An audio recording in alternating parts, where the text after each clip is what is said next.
Aleluia, amados irmãos, vamos entrar agora no capítulo 4 desse livro, né? 1 Coríntios, vocês não sabem, do autor Esdras Mar. E o capítulo 4 é o casamento na vida da igreja, parte 2, né? E aqui nós vemos, né, que a Bíblia é o padrão de Deus. E o princípio geral é o que Deus ajuntou, não separe o homem. No entanto, nós vamos ver aqui 3 situações que, de acordo com a palavra de Deus, em que há a possibilidade de haver separação dos cônjuges, né? Então, a primeira situação é quando há falecimento de um dos cônjuges. Está em Romanos capítulo 7, 1 Coríntios capítulo 7, né? Segunda situação é em caso de adultério, em Mateus capítulo 5 e 19, né? E também quando o cônjuge, sendo incrédulo, ele pede o divórcio. 1 Coríntios 7,15, né? Então veja, né? Então são princípios gerais, mas nós vemos que no mundo atual há muita complexidade. E cada caso deve ser considerado diante do Senhor. Os líderes, né, principalmente, eles devem se prostrar diante de Deus para obter direcionamento da parte de Deus, para saber como tratar diferentes casos, pois estão tratando de pessoas, né, que possuem sentimentos, sensibilidades, vulnerabilidades, né? Um exemplo disso foi o que aconteceu com Moisés no Antigo Testamento, ali no caso das filhas de Zelofiade. Então ali nós vemos, né, a necessidade de buscar direção da parte do Senhor. Porque pela lei as filhas de Zelofiade não teriam direito à herança, mas Moisés, sob a orientação divina, ele estabeleceu uma nova jurisprudência, permitindo o direito à herança nesses casos. Isso nos mostra, né, que os líderes das igrejas, né, devem conhecer a palavra de Deus e atentarem para a peculiaridade de cada caso. Então, assim, 1 Coríntios, né, capítulo 7, ele trata do viver conjugal na igreja. E desse capítulo nós podemos extrair 10 pontos que são apresentados aí pelo apóstolo Paulo, né? O primeiro ponto é que, na opinião de Paulo, o homem não deveria tocar em mulher. Contudo, ele deixa bem claro que isso depende de dom. Alguns receberam dom para ser solteiro e servir o Senhor, outros receberam dom para casar. O segundo ponto é que marido e esposa devem dar um ao outro o que lhes é devido. O terceiro ponto é que cônjuges não devem se privar um do outro, a não ser que seja por breve tempo, para orar. E privações prolongadas, por causa de brigas, discussões, podem abrir brechas para tentações fora do casamento. Então, ao invés de privação, o casal deve orar junto. E também Paulo ele orienta que solteiros permaneçam nesse estado. No entanto, quando ele amadureceu mais, né, já em 1 Timóteo 5,14, ele mudou de parecer, né? E o quinto ponto é que pessoas solteiras que não conseguem se dominar devem se casar, pois dedicar-se exclusivamente ao Senhor é um dom para poucos, né? Nem todos possuem esse dom. E outro ponto é que se o incrédulo casado com o crente consente em morar com este, o crente não deve abandoná-lo. E o sétimo ponto é que cada um deve permanecer na condição em que foi chamado. Não forçar divórcio, mas aguardar a vontade do Senhor. Então veja, né? Casados permaneçam casados, solteiros aguardem o direcionamento do Senhor. O nono ponto, né, nos diz que para um casamento ser bem sucedido, ambos, marido e mulher, devem cuidar dos interesses do Senhor. Marido e esposa devem ter maturidade espiritual, de modo que um apoie o outro enquanto serve ao Senhor na igreja. E o nono ponto, né, que casados e solteiros devem se consagrar desimpedidamente ao Senhor.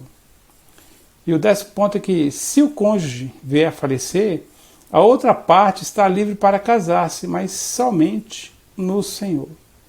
Então vejam, aqueles que não se casaram, mesmo que estejam avançando na idade, não devem se preocupar, e sim descansar no Senhor. Não force situações.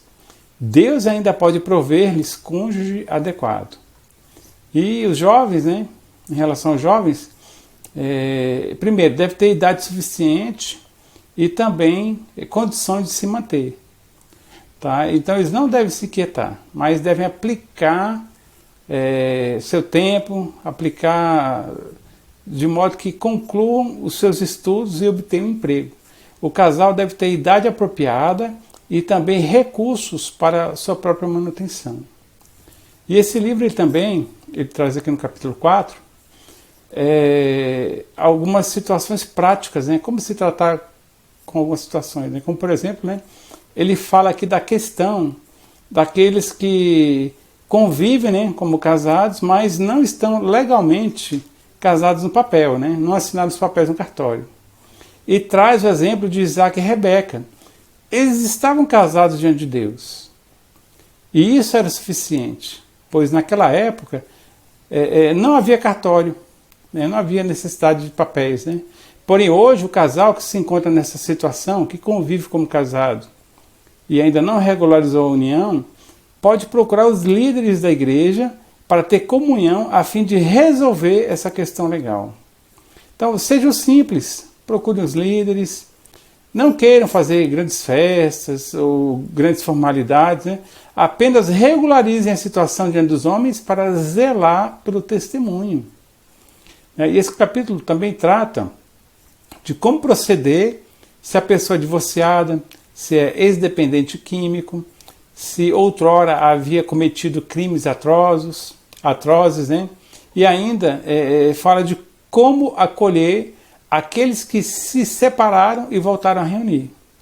Então veja, o princípio geral é que cada caso deve ser levado diante do Senhor, né? Não há uma fórmula, uma receita, um regulamento a ser seguido. O que se deve seguir é a orientação do Espírito em comunhão com os líderes da igreja. E também outra questão é que antes de decidir casar-se, deve-se verificar se há compatibilidade e afinidade espiritual e humana.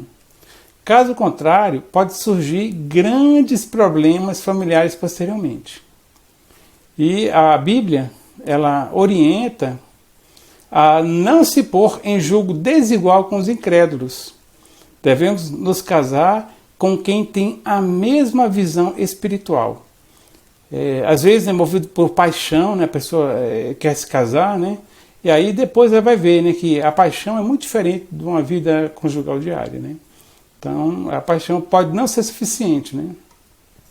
Então é preciso ter uma série de afinidades, né, para o casamento ser bem sucedido, né?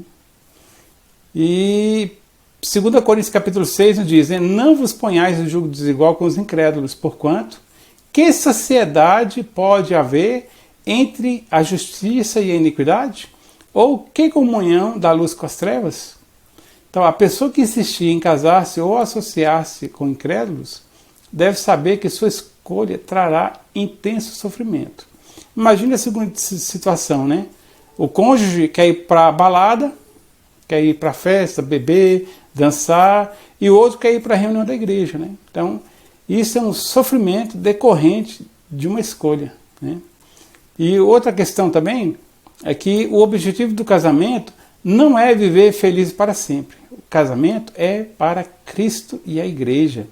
E casal feliz é aquele que serve ao Senhor e ao seu povo, conforme a palavra profética ministrada pelos apóstolos.